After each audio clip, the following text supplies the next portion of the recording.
there.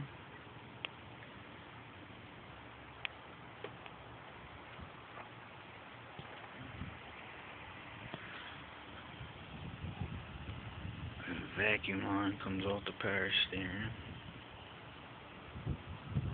Goes over behind here. Another one down here.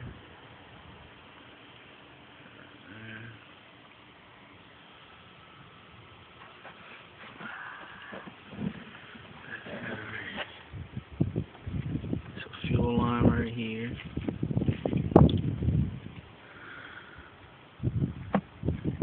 I wonder how all these vacuums go.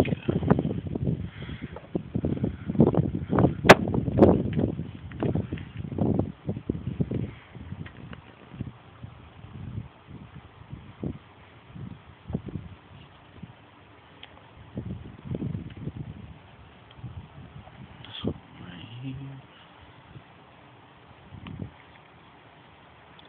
Straight down in the middle. This outside. This one moves to that Y. Okay. This is the heater control valve. Controls the cord that goes into the heater cord.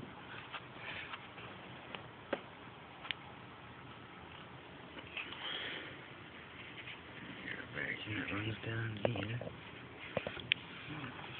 And it goes up over, back down here. You got one of these solenoids here. Controls vacuum pressure.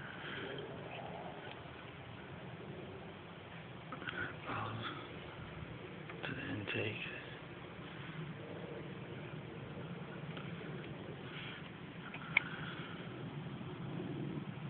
Follows down, goes in the intake here. This one goes over to the throttle body. The back one goes to the throttle body. The other one down here goes into that part. You get this port here that connects up to this port. Shouldn't touch none of that stuff there.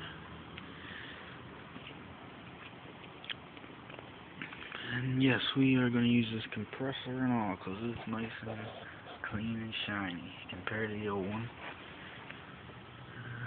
Everything on here is clean compared to that car.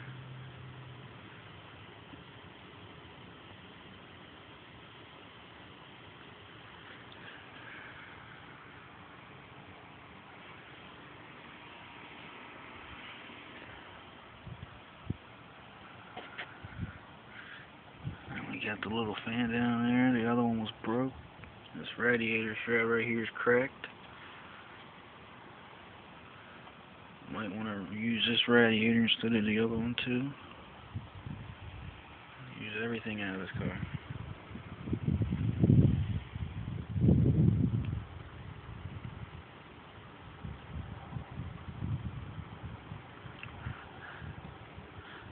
EGR2 looks new. Shiny. Looks like a new PVC valve, maybe.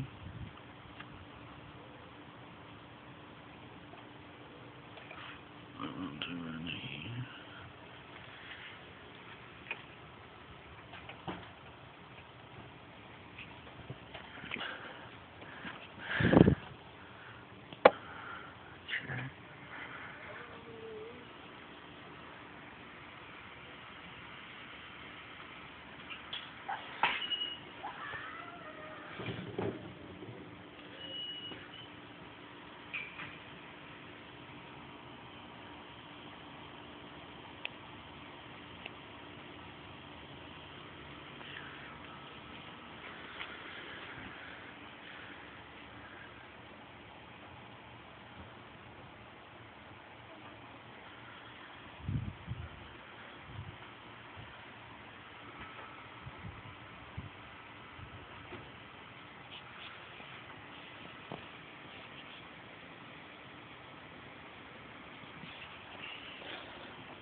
Here's the piece of crap motor. You can see it's gnawed up looking. It's all nasty and oily and just gross. You gotta take this part off to get the harness out. Once you get the harness and all unplugged from the injectors and all the goofy sensors underneath here, you can't see very good. There's quite a few sensors back there above the starter and all. Once you get all that unplugged, you can pull the harness away, pull the engine out, pull the transmission up and off, past the firewall to unplug the transmission harness.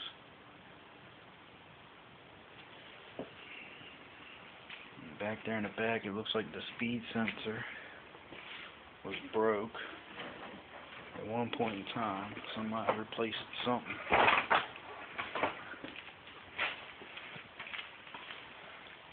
The wire back here was pulled out of everything. And this whole thing's got to be replaced anyway. Taking the transmission and all out of the other car, so you ain't got to worry. Cut that plug and splice it in with this harness. But you can see this was just nasty. All the way around. Nasty. It looked like somebody took it for a joyride.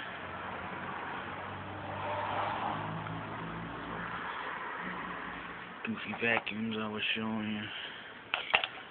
So we all know where to go to. Nasty. The exhaust was in the way over here on the side, so it was hard to get these bolts out over here. So I didn't bother, I just pulled the whole works out.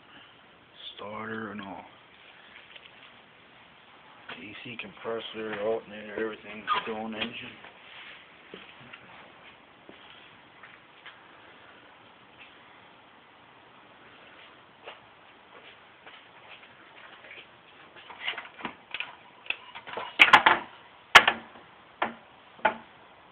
There it is. Here's the wiring harness I was telling you about.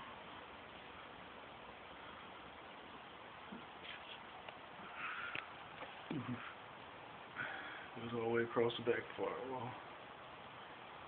Bolts to the side of the cylinder head right there in the back. It comes around underneath all the intake and all. It's got grounds and all that bolt to it. And the transmission. This is a transmission harness. That's the big plug. Goes in for the shifter. There's the two wires that came out of, I guess, the speed sensor is what it looks like in the back. It was ripped out. I didn't rip it out. It's obvious I didn't rip it out, because if I did, the rest of these would be ripped. So, it's probably one of the problems he had with the car. Not to mention, here's the motor mount. It's a nice piece of work, you know. There you go, more falling apart. There it is. Wonder why he had so much problems with the car. Two bad motor mounts. Harness was broke. Vacuums are broke. Heater core was bypassed, wasn't even working. They broke the switch on it. Another thing, the EGR valve's clogged up. Here's the exhaust I was talking about. I'd have to jack the car up so high to get that exhaust turned out of the way. I just heck with it. Looks like it's in pretty good shape anyway. I'll get the car up a little bit on jack stands. It's pretty simple progress.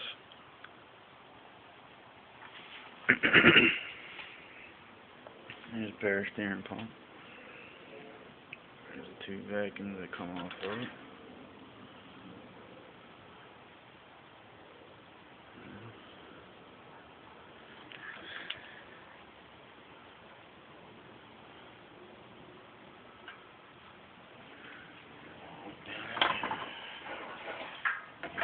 light for you. See how nasty this thing is? This nasty, grimy stuff.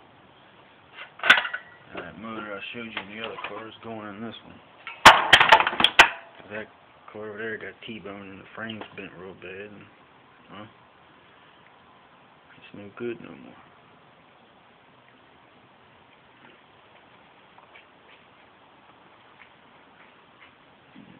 Like I said, the harness runs right along through here.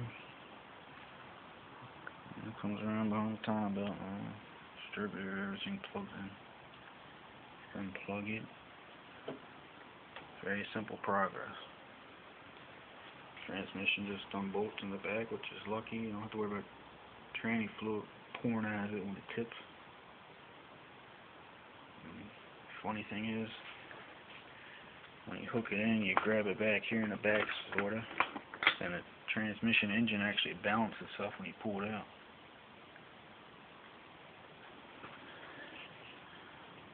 You can pull it out in a little garage like this. Little engine hoist. Ain't no big deal.